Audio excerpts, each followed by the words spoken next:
گنبد خضرا کی ٹھنڈک پائیں گے، گنبد خضرا کی ٹھنڈک پائیں گے، ہم بھی اس کے سائے میں سو جائیں گے۔ گنبد خضرا کی ٹھنڈک پائیں گے، ہم بھی اس کے سائے میں سو جائیں گے۔ جی رہے ہیں صرف اس امید پر، جی رہے ہیں صرف اس امید پر، ایک دن ہم بھی مدینے جائیں گے،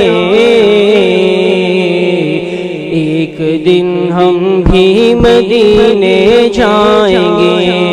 گنبد خضرا کی ٹھنڈک پائیں گے،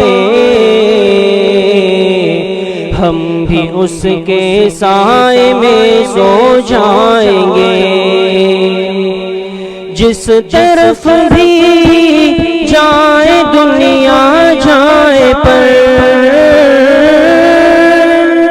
جس طرف بھی جائے دنیا جائے پر، ہم محمد کے ترانے گائیں گے، ہم محمد کے ترانے گائیں گے۔ گنبد خضرا کی ٹھنڈک پائیں گے، ہم بھی اس کے سائے میں سو جائیں گے۔ ساقی کوثر کرم فرمائیں گے، ساقی کوثر کرم فرمائیں گے، ہم پیئیں گے وہ پلاتے جائیں گے، ہم پیئیں گے وہ پلاتے جائیں گے۔ گنبد خضرا کی ٹھنڈک پائیں گے، ہم بھی اس کے سائے میں سو جائیں گے۔ گنبد خضرا کی ٹھنڈک پائیں گے، ہم بھی اس کے سائے میں سو جائیں گے۔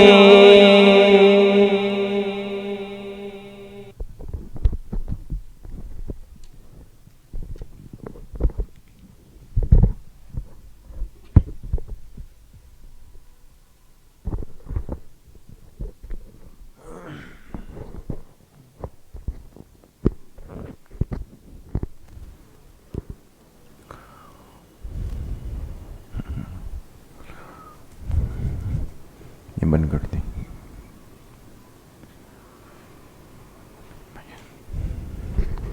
بسم اللہ الرحمن الرحیم۔ الحمد للہ وکفا وسلام علی عبادہ الذین اصطفى، خصوصاً علی سید الرسل وخاتم الانبیاء وعلی آلہ واصحابہ الاتقیاء۔ اما بعد فاعوذ باللہ من الشیطان الرجیم، بسم اللہ الرحمن الرحیم۔ ان الارض للہ یورثها من یشاء من عبادہ والعاقبۃ للمتقین۔ وقال رسول اللہ صلی اللہ علیہ وسلم، من بنى للہ مسجدا بنى اللہ له بیتا فی الجنہ۔ صدق اللہ وصدق رسولہ النبی الکریم۔ یا رب صل وسلم دائما ابدا علی حبیبک خیر الخلق کلہم۔ تمام ساتھی ایک مرتبہ محبت و عقیدت سے درود شریف پڑھ لیں۔ اللہم صل علی محمد وعلی آل محمد کما صلیت علی ابراہیم وعلی آل ابراہیم انک حمید مجید۔ اللہم بارک علی محمد وعلی آل محمد کما بارکت علی ابراہیم وعلی آل ابراہیم انک حمید مجید۔ میرے انتہائی قابل قدر دوستوں، بھائیوں اور بزرگوں، الحمدللہ آج ہم اس مبارک سلسلے کی تاریخ اسلام کی 31ویں مجلس میں سب جمع ہیں۔ اللہ تعالیٰ آپ سب کے اس آنے کو، بیٹھنے کو، سننے اور سنانے کو اپنی بارگاہ عالیہ میں قبول فرمائے، اور ہم سب حاضرین و حاضرات، سامعین و سامعات کے ظاہر و باطن کی اصلاح کا ذریعہ بنائیں۔ دین اسلام کی تاریخ کا سلسلہ آپ حضرات کے سامنے گزشتہ 30 مجلسوں سے چل رہا ہے۔ ایک مسلمان کے لیے اسلام کی تاریخ سے واقفیت بہت ضروری ہے۔ کیوں ضروری ہے؟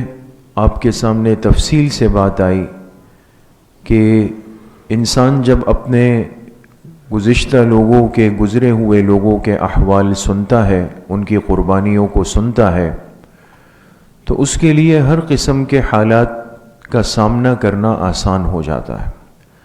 آج ہم اپنی دنیا کی ان پریشانیوں کو دیکھ کر بہت زیادہ بوجھ لے لیتے ہیں کہ اب پتہ نہیں ان مسائل سے نکلنے کا حل کیا ہوگا، آیا ہم نکل بھی سکتے ہیں یا نہیں نکل سکتے۔ لیکن اگر آپ اسلام کی گزشتہ روشن تاریخ کو دیکھیں گے تو آپ کو اندازہ ہوگا کہ اس سے کئی گنا زیادہ مشکل اور پریشان کن صورتحال ان لوگوں پر آئی، لیکن کس ترتیب پر انہوں نے اپنے ایمان کی بھی حفاظت کی اور کس ترتیب پر امت کے جوڑ اور اتفاق کو بھی باقی رکھا۔ اللہ پاک کی مدد و نصرت ان پر کیوں اتری، یہ ساری باتیں میرے عزیزوں، دوستوں، بزرگوں ہمارے سامنے بیان ہو رہی ہے۔ تاریخ کا ایک اہم حصہ ہے جس کو کہا جاتا ہے دور خلافت راشدہ۔ حضور علیہ الصلاۃ والسلام پر چونکہ نبوت کے سلسلے کی تکمیل ہو گئی اور ہمارا ایمان عقیدہ ہے کہ آپ کے بعد اب قیامت تک کوئی نیا نبی بن کر نہیں آ سکتا ہے، لہذا جس دن آپ دنیا سے تشریف لے گئے، اللہ پاک نے اس امت کو جو نظام دیا وہ نظام کیا کہلاتا ہے؟ نظام خلافت۔ اور نظام خلافت کا پھر سب سے خوبصورت اور بہترین دور وہ ہے جو خلافت راشدہ کا ہے۔ اس نظام کے جو پہلے مسند نشین ہے، اس امت کے خلیفہ اول اور خلیفہ بلا فصل، اس شخصیت کا نام کیا ہے؟ حضرت ابوبکر صدیق رضی اللہ تعالی عنہ۔ ان کے انتقال کے بعد خلیفہ دوم منتخب ہوئے حضرت عمر ابن خطاب رضی اللہ تعالی عنہ، اور ہماری بات چل رہی ہے حضرت عمر رضی اللہ عنہ کے دور خلافت سے متعلق۔ ان کی زندگی کا ایک حصہ وہ ہے جو ان کی پیدائش، ولادت سے لے کر خلافت ملنے تک کا ہے، دوسرا حصہ وہ ہے جو خلافت سے لے کر وفات تک کا ہے۔ اس پر بات اس وقت چل رہی ہے دوستو۔ جی، کل مدت خلافت حضرت عمر رضی اللہ عنہ کی کتنی ہے؟ 10 سال 6 مہینے اور 10 دن، یعنی ایک اچھا خاصا عرصہ ہے۔ اس 10.5 سال کے عرصے میں حضرت عمر رضی اللہ عنہ کا جو دور خلافت ہے، وہ دور خلافت کیسے گزرا ہے؟ جی، سب سے پہلی بات کہ آپ نے خلافت ملنے کے بعد پوری امت کو جمع کر کے مسجد نبوی میں ایک تاریخی خطبہ ارشاد فرمایا۔ یہ آپ کو تمام خلفاء میں ملے گا مشترکہ طور پہ، اور میں نے پہلے بھی عرض کیا کہ آج کی اس دنیا میں بھی ہم دیکھتے ہیں کہ جب کوئی نیا حکمران بن کر آتا ہے تو وہ کیا کرتا ہے؟ سب سے پہلے قوم سے ایک عمومی خطاب کرتا ہے، بھئی آج وزیر اعظم صاحب قوم سے خطاب کریں گے۔ لوگ پوری توجہ سے، یکسوئی سے، ہمتن ہو کر سنتے ہیں کہ بھئی نئے آنے والے حکمران کی آئندہ کی پالیسی کیا ہے، آئندہ کی ترتیب کیا ہے۔ اسی طریقے سے خلفاء جب بھی خلافت کے منصب پر آتے تو وہ اپنی ترتیب امت کو سمجھا کر ان کے ذہنوں میں پیدا ہونے والے شبہات، اشکالات، تشویش کو دور کر دیتے۔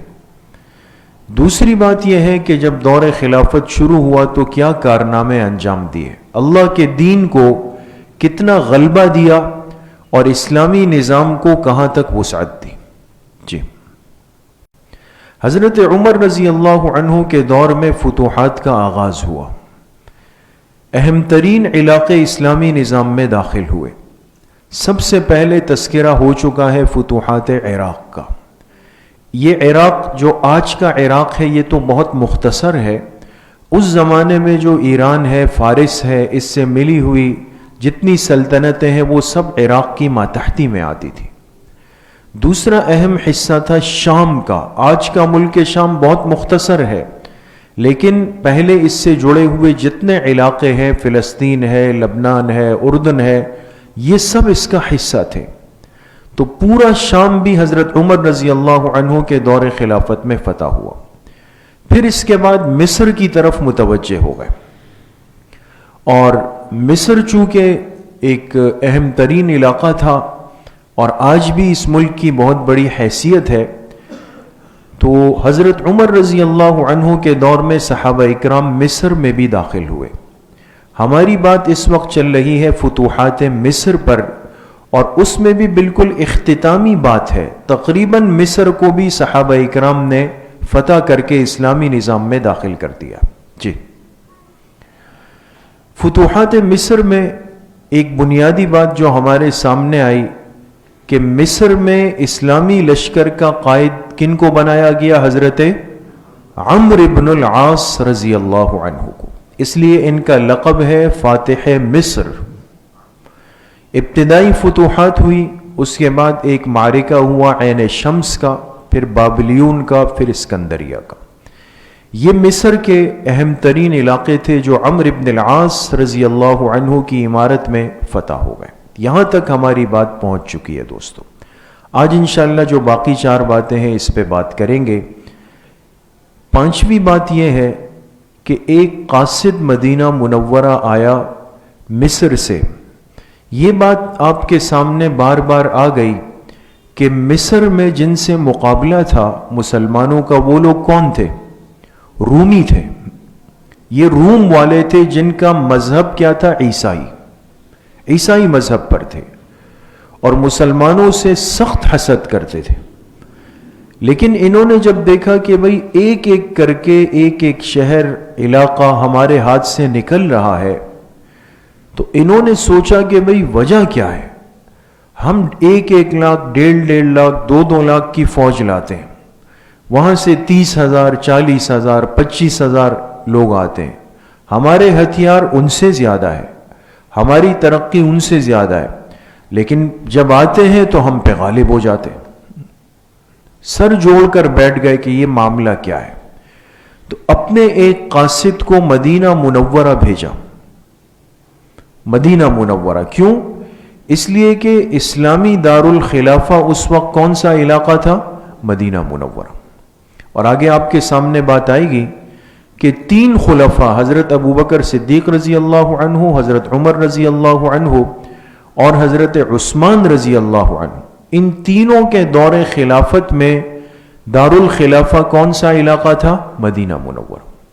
حضرت علی کرم اللہ وجہہ جب مسلمانوں کے 4تھے خلیفہ نامزد ہوئے تو شروع میں مدینہ منورہ ہی تھا، لیکن بعد میں کچھ وجوہات کی وجہ سے مشورے سے طے ہوا کہ اب مرکز کو مدینہ سے منتقل کر دیا جائے کوفہ میں۔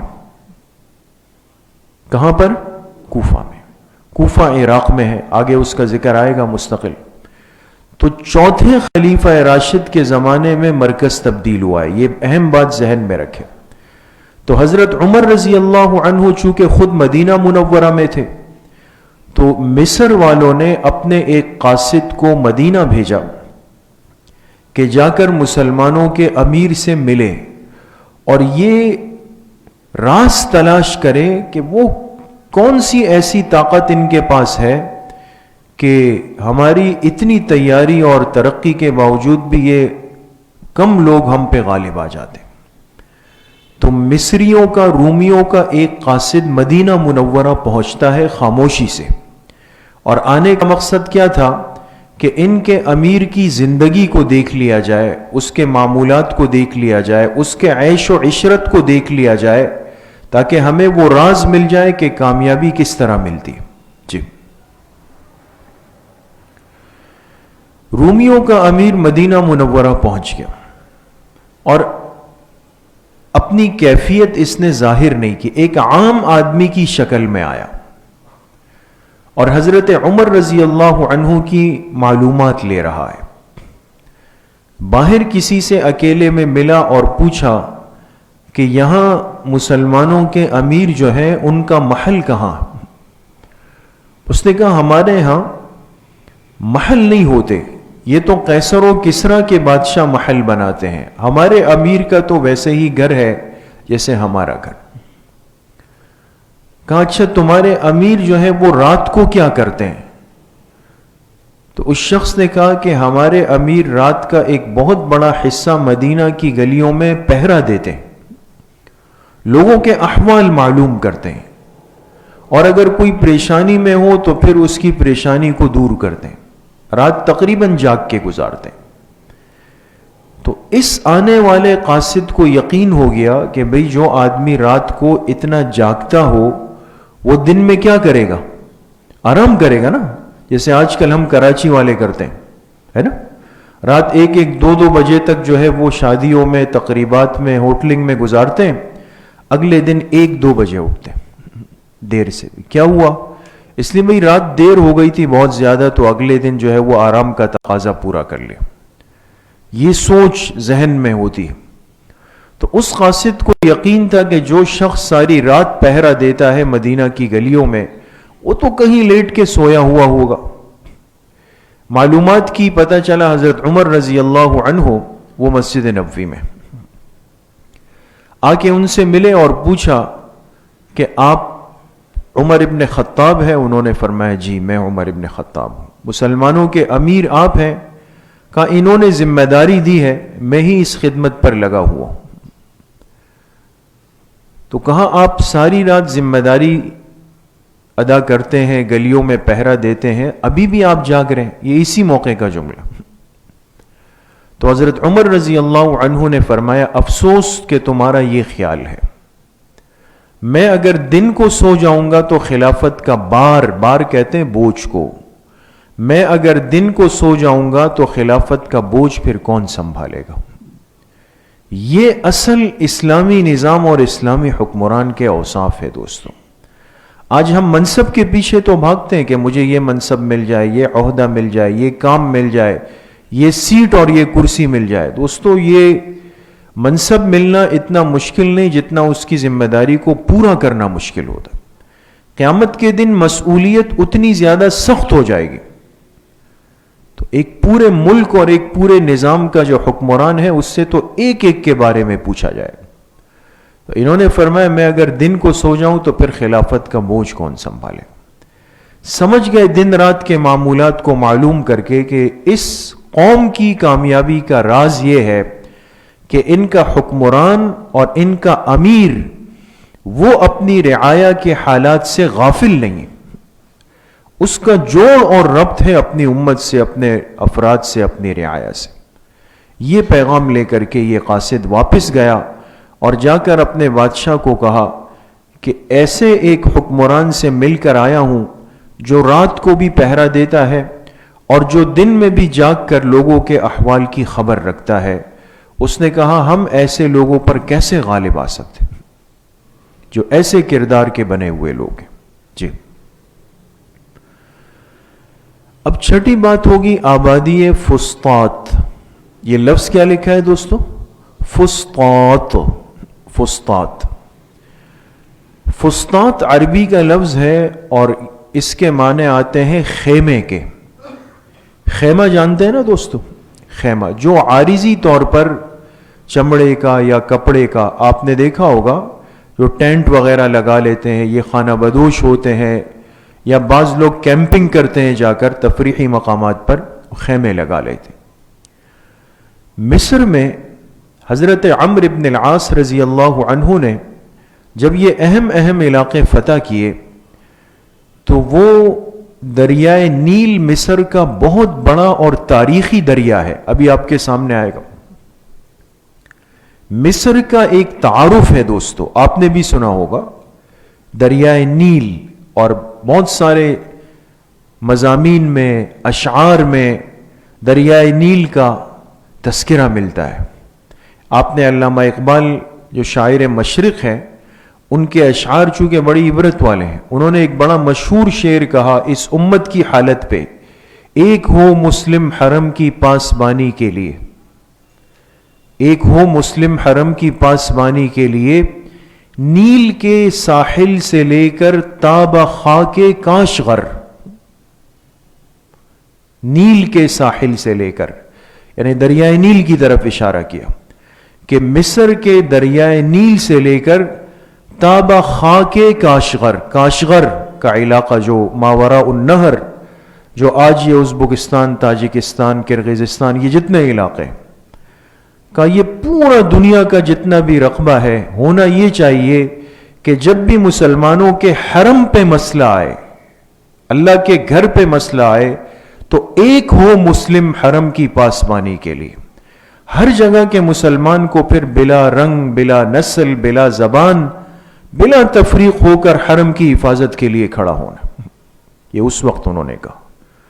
تو دیکھیں انہوں نے بھی اپنے شعر میں کس دریا کا ذکر کیا ہے؟ دریائے نیل کا۔ اس دریائے نیل کے کنارے حضرت عمرو بن العاص پہنچے، اور یہاں پہنچنے کے بعد صحابہ اکرام نے، جو لشکر تھا، انہوں نے اپنے امیر کے لیے ایک خیمہ لگایا ہے۔ اب بات کو سمجھے دوستو، ایک خیمہ لگا دیا، اور خیمے کو عربی میں کیا کہتے ہیں؟ فسطاط، فسطاط کہتے ہیں۔ جس جگہ پر عمرو بن العاص رضی اللہ عنہ کا خیمہ لگا، یہاں پر ایک شہر کی بنیاد رکھی گئی، ایک شہر بسایا گیا، آبادی کی بنیاد رکھی گئی، اور اس علاقے کا نام ہی آگے چل کے کیا پڑ گیا؟ فسطاط۔ آج تک کہتے ہیں مصر میں دریائے نیل کے پاس یہ علاقہ ہے، اور اس علاقے کا نام کیا ہے؟ فسطاط علاقہ۔ تو عمرو بن العاص رضی اللہ عنہ جب یہاں پہنچے تو ان کے لیے خیمہ لگا، اور اس خیمے کی جگہ پر بعد میں ایک شہر عظیم الشان آباد ہوا، اس شہر کا نام ہی فسطاط پڑ گیا۔ جی، یہ آپ دیکھ سکتے ہیں دوستو دریائے نیل ہے، اور عمرو بن العاص فتوحات کرتے کرتے آئے ہیں، اور یہ ہے فسطاط لکھا ہے۔ یہاں عمرو بن العاص رضی اللہ عنہ کا خیمہ لگا، اور اسی جگہ پہ بعد میں پھر ایک پورا شہر آباد ہو گیا۔ آپ دیکھ سکتے ہیں یہ اس کے ساتھ دریائے نیل بہ رہا ہے پورا، یہاں پر یہ شہر آباد ہوا۔ جی اچھا، شہر جب آباد ہوا فسطاط کا، تو عمرو بن العاص نے سب سے پہلا کام کیا کیا؟ ایک مسجد کی بنیاد رکھی، اور اس مسجد کا نام بعد میں کیا پڑا؟ جامع عمرو بن العاص۔ آج تک یہ مسجد موجود ہے، اور اس مسجد کا نام کیا ہے دوستوں؟ مسجد عمرو بن العاص۔ بات سمجھ میں آ رہی ہے کچھ آپ حضرات کو؟ عمرو بن العاص اس مسجد کا نام پڑا، اور عرض کر رہا ہوں کہ آج تک یہ مسجد یہاں پر موجود ہے۔ جی دیکھیں آپ، یہ ہے مسجد عمرو بن العاص۔ آپ صرف باہر سے اس کو دیکھ کر اندازہ لگا سکتے ہیں کہ کتنی بڑی عظیم الشان مسجد بنائی گئی۔ ایک اسلامی لشکر کا امیر جب کسی علاقے کو فتح کرے یا کسی علاقے میں داخل ہو، تو یاد رکھیں ہماری شناخت یہ ہے کہ ہمارا سب سے پہلا عمل تعمیرات یا بلند و بالا عمارتیں یا محلات یا باغ و بستان نہیں ہے۔ اسلامی امیر جب کسی علاقے میں داخل ہو تو وہ سب سے پہلے تعمیر کس کی کرتا ہے؟ مسجد کی کرتا ہے۔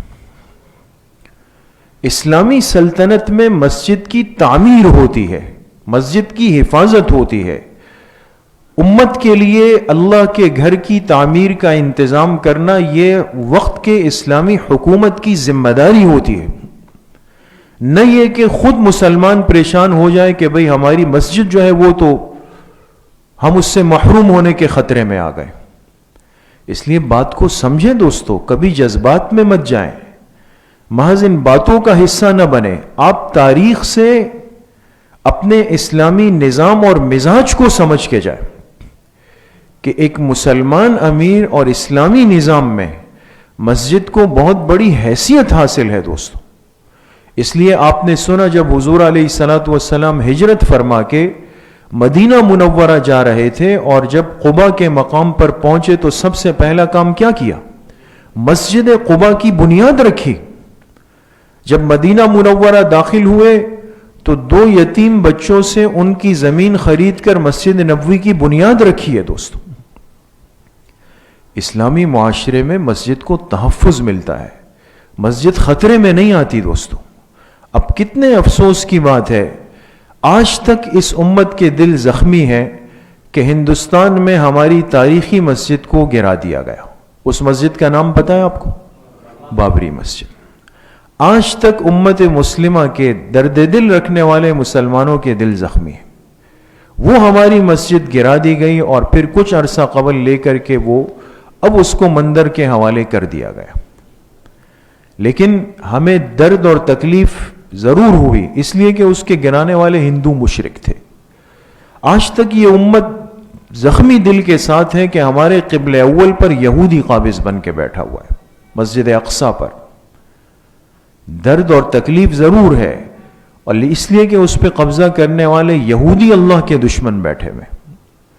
اور جہاں پر اسلامی ممالک پر کفر حملہ آور ہوا وہاں ہزاروں مساجد کو گرا دیا گیا. تو ہر جگہ پر میرے عزیزوں دوستوں بزرگوں آپ غور کریں، کہیں پر یہود نے، کہیں پر نصارہ نے، کہیں پر ہنود نے مساجد کو گرایا ہے. لیکن اس سے زیادہ کئی گنا تکلیف دہ بات یہ ہوگی کہ ایک مسلمان ملک میں ایک فیصلہ ہو کہ یہاں کی مسجد کو گرا دیا جائے. اس میں اگر وہ یہود اور ہنود ہم پر ہنسیں کہ بھئی ہم بابری مسجد گرا کر آپ کے مجرم تھے، ہم مسجد اقصیٰ پہ قبضہ کر کے آپ کے مجرم تھے، تو اس مسجد کا مجرم آپ کس کو کہیں گے؟ اس لیے سنجیدگی کی ضرورت ہے.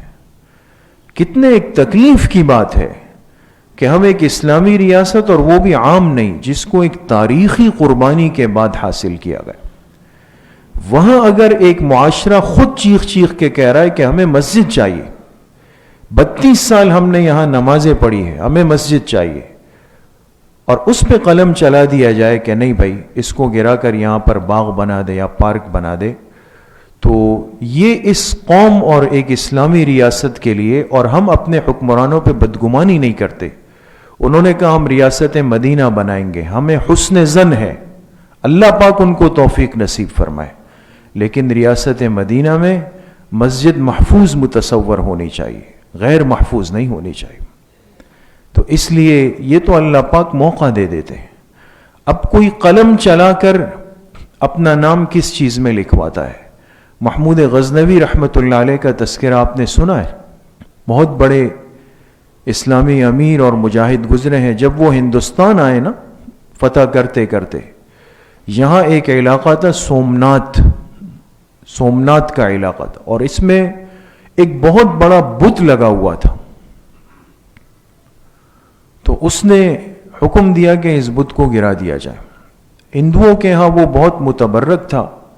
وہ آئے اور محمود غزنوی سے ملے اور اس کو بہت بڑی پیشکش کی کہ آپ یہ سب چیزیں لے لیں لیکن بت نہ گرائے. تو اس موقع پہ محمود غزنوی نے کیا تاریخی جملہ کہا تھا کہ میرے نزدیک بت شکن نام پا لینا یہ زیادہ بہتر ہے کہ میں آئندہ چل کر بت فروش کہلاؤں، کہ اس نے بت بیچ کر کے دنیا حاصل کر لی. تو اللہ نے موقع دیا ہے، آپ ایسا قلم چلا لیں کہ تاریخ میں آپ کا نام زندہ رہے کہ اسلامی ریاست کے قاضی نے اللہ کے گھر کو بچانے کا فیصلہ کیا ہے. ایسا نہ ہو کہ تاریخ میں آپ کا تذکرہ آئے اور کہا جائے کہ ایک ملک کے قاضی نے اللہ کے گھر کو گرانے کا فیصلہ کیا. تو عزت کا موقع اللہ پاک نے دیا ہے، اور تمام حضرات سے درخواست بھی ہے، دعا بھی فرمائے کہ اللہ پاک اس ملک کی سالمیت کی بھی حفاظت فرمائے، یہاں کے مساجد کی اور مراکز کی اور تمام مسلمانوں کی اللہ پاک کامل درجے میں حفاظت فرمائے. تو یہ مسجد قائم ہوئی، مسجد عمرو بن العاص، جو آج تک اس فسطاط کے علاقے میں موجود ہے. جی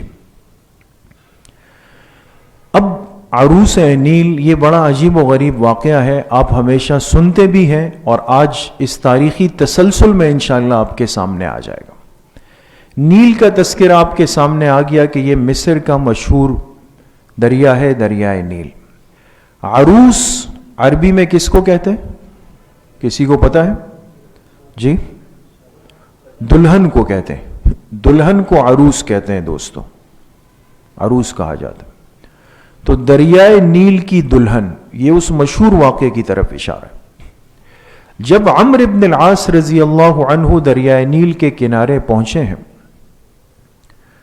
تو کچھ عرصے کے بعد یہاں کے لوگ آئے، مقامی لوگ، عمرو بن العاص رضی اللہ عنہ سے ملے اور ان سے عرض کی کہ نیل کا پانی نیچے چلا جاتا ہے اور ہر سال ترتیب یہ ہے کہ جب سال کا یہ خاص وقت آتا ہے تو ہم ایک باکرہ لڑکی کو، باکرہ یعنی جس کا نکاح نہ ہوا ہو، خوبصورت لڑکی کو ہم منتخب کرتے ہیں اور پھر اس کے والدین کو اس کی بہت بڑی قیمت دے دیتے ہیں.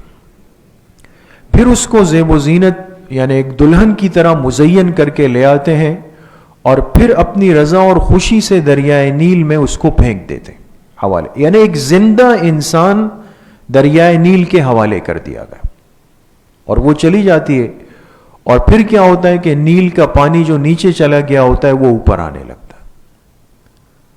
تو یہ تو ہمارے کئی سالوں کا معمول ہے اور اس سال بھی اب یہ ہو گیا، لیکن چونکہ اب آپ لوگ علاقے کے ذمہ دار ہیں تو اب ہم کیا کریں. اب دیکھیں نا، اب اسلامی نظام آ گیا، آخری پیغمبر کا دین پہنچ گیا وہاں پہ، اب ظلم نہیں ہوگا. عمرو بن العاص رضی اللہ عنہ نے فرمایا کہ یہ تو نہیں ہو سکتا کہ ہم ایک بے قصور جیتے جاگتے انسان کو لے کر کے پانی میں ڈال دیں اور یہ عقیدہ رکھیں کہ یہ پانی میں ڈوب جائے تو پانی اوپر آئے گا.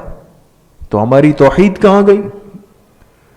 تو کہا اب کیا کریں؟ انہوں نے کہا اب انتظار، میں امیر المومنین کو خط لکھوں گا، ان کو کیفیت بتاؤں گا، وہاں سے جو مدینہ منورہ سے جواب آئے گا تو اس پہ عمل کریں گے. خط لکھ لیا. جی یہ آپ دیکھ سکتے ہیں دوستو، یہ جو پورا یہ دریائے نیل ہے اور یہ عمرو بن العاص تھے. یہاں لوگوں نے آ کے آپ سے شکایت کی کہ اس دریائے نیل میں ایک دلہن کو پھینکنا ضروری ہے ورنہ پانی اوپر نہیں آئے گا. جی یہ موجودہ زمانے کی تازہ تصویر ہے دریائے نیل کی. جی یہ آپ دیکھ سکتے ہیں. اس وقت تو دنیا کے ایک بہترین مراکز میں سے دریائے نیل ہے اور لوگ تفریح کی غرض سے اس کو دیکھنے کی غرض سے بھی جاتے ہیں. جی اب حضرت عمر رضی اللہ عنہ کو جب خط ملا، انہوں نے ایک خط لکھا، لیکن عجیب بات یہ ہے کہ وہ خط انہوں نے دریائے نیل کے نام لکھا، پانی کے نام لکھ دیا. اور کیا لکھا؟ اللہ کے بندے اور مسلمانوں کے امیر کی طرف سے نیل مصر کے نام. اما بعد، اے نیل اگر تو اپنے اختیار سے بہتا ہے تو نہ بہ، رک جا، لیکن اگر تیری روانی کا سر رشتہ خداوند قہار کے ہاتھ میں ہے تو ہم خدا سے دعا کرتے ہیں کہ وہ تجھے جاری کر دے. دریا کے نام رقعہ لکھا اور کہا کہ یہ لے جا کر میری طرف سے دریائے نیل میں ڈال دو. اب عقل کہاں مانتی ہے دوستوں کہ اس خط سے پانی پر کیا اثر پڑے گا، لیکن وہ ایمان کے بھرے ہوئے لوگ تھے، اللہ پر یقین کرنے والے لوگ تھے، تو ان کا حکم اللہ نے پانی پر جاری فرمایا. کہتے ہیں حضرت عمر رضی اللہ عنہ کا خط ملا، عمرو بن العاص رضی اللہ عنہ لے گئے اور اس کو دریائے نیل میں ڈال دیا.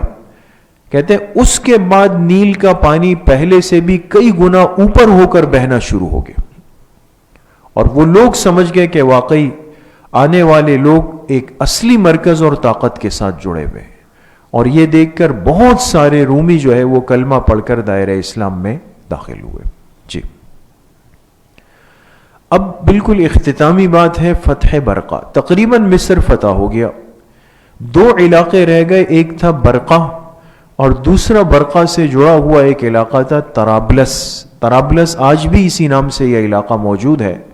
اب اس کی فتح کی طرف عمرو بن العاص متوجہ ہو گئے. جی یہ آپ دیکھ سکتے ہیں، یہ مصر ہے اور یہ برقہ کا علاقہ ہے، یہ بیچ میں برقہ لکھا ہوا ہے اور یہ برقہ اور آگے طرابلس کا بھی ذکر آئے گا. یہ مضبوط قلعوں کے اندر بند علاقے تھے.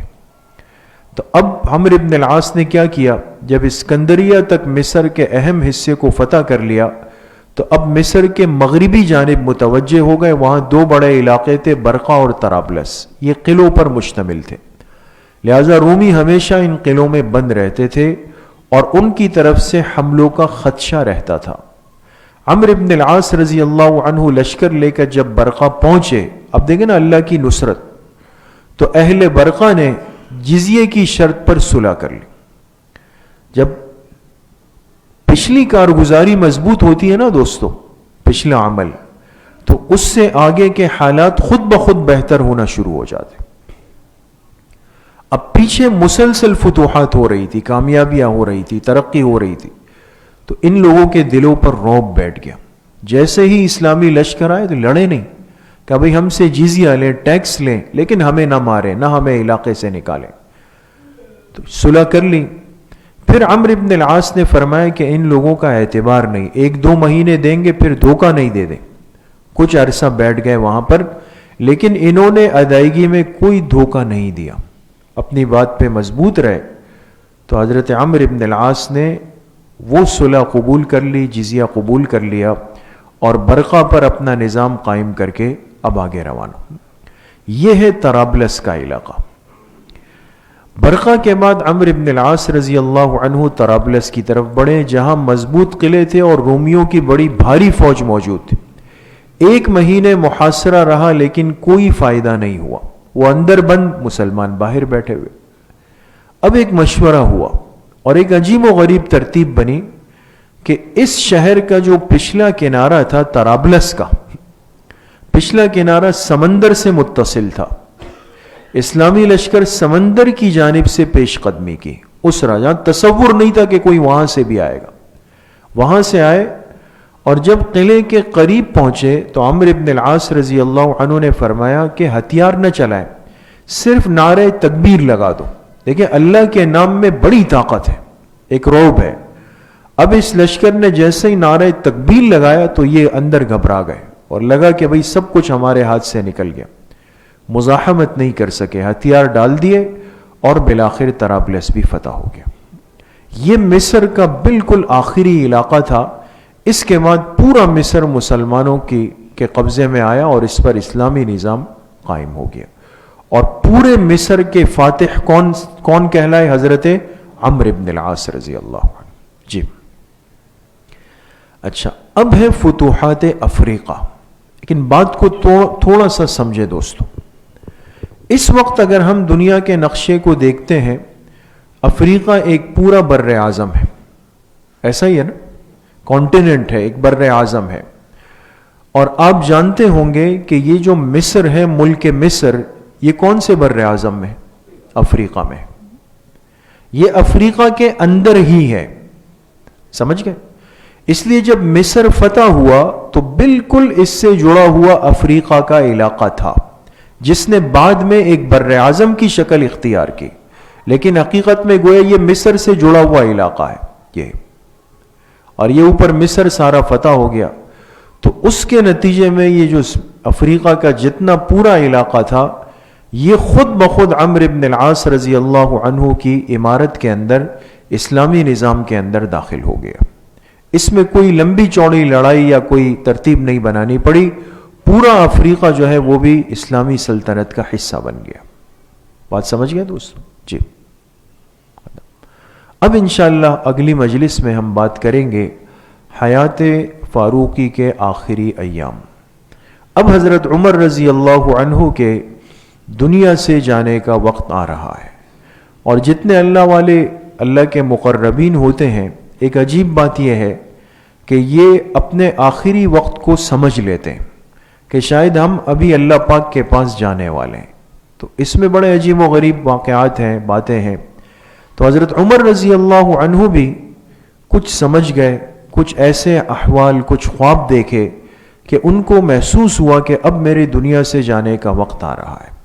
تو ان کی وفات اور شہادت سے پہلے کے جو اہم ترین واقعات ہیں، کچھ باتیں ہیں، وہ انشاءاللہ ہماری آئندہ مجلس میں اللہ پاک مجھے بھی آپ سب کو صحیح عمل کی توفیق نصیب فرمائے. وآخر دعوانا ان الحمد للہ رب العالمین.